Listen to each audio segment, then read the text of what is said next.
تمام پاکستان جانتا ہے کہ پاکستان پر جو ٹولہ مسلط ہوا ہے وہ آدم خور بن چکا ہے.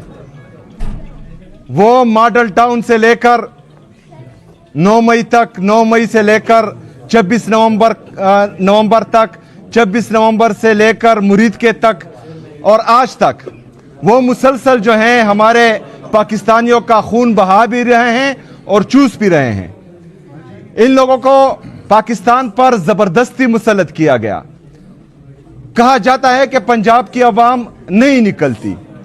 پنجاب کی عوام ہی نکلی تھی، اس لیے 8 فروری کو آپ کے صرف 17 سیٹس تھے. پنجاب کی عوام نکلی تھی اس لیے عمران خان کے 180 سیٹس تھے.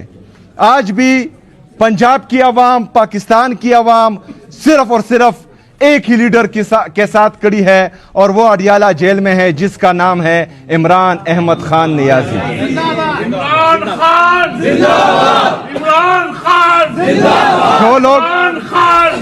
باد، جو لوگ دعوے اور وعدے کر رہے تھے کہ ہم نے اگر ہمیں موقع ملا تو ہم پاکستان کو ترقی دیں گے، پاکستانی عوام کے لیے اپنے کپڑے بیچ دیں گے، وہ پاکستان ایئر لائنز بیچ رہے ہیں، وہ پی آئی اے کو بیچ رہے ہیں اور بیچ دیا، اور اتنے قیمت میں بیچ دیا کہ اس پر آج کل آئل ایکس میں جو ہے ایک پراڈو بھی نہیں بکتی اور انہوں نے پورا پی آئی اے بیچ دیا.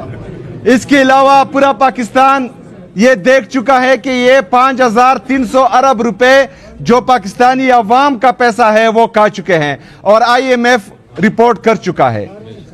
تو ان لوگوں کا مقصد صرف اور صرف اپنی جیب بھرنا ہے، لندن میں فلیٹس خریدنا ہے. ان کا مقصد ہرگز پاکستان کو اور پاکستانی عوام کو ریلیف دینا نہیں ہے. انشاءاللہ تعالی میرے لیڈر، میرے قائد جناب عمران خان صاحب کا فرمان آ چکا ہے کہ ہم نے اسٹریٹ موومنٹ کی تیاری کرنی ہے. تمام دوست، یہ حقیقت ہے کہ آپ جبر، فسطائیت، ظلم دیکھ رہے ہیں. یہ حقیقت ہے کہ 78 سالوں میں پنجاب نے اس طرح کا ظلم نہیں دیکھا جتنا پچھلے 3 سال سے دیکھ رہے ہیں. لیکن میں آپ کو آج سلام کرنے آیا ہوں کہ اس کے باوجود بھی آپ عمران خان صاحب کے ساتھ کھڑے ہیں اور ہم سب کو، پورے پاکستان کو آپ لوگوں پر فخر ہے. ہم نے انشاءاللہ تعالی کھڑے رہنا ہے. یہ ظلم کا دور زیادہ نہیں چلے گا، یہ ظلم کا دور ختم ہونے والا ہے انشاءاللہ تعالی. ہمارا لیڈر آنے والا ہے.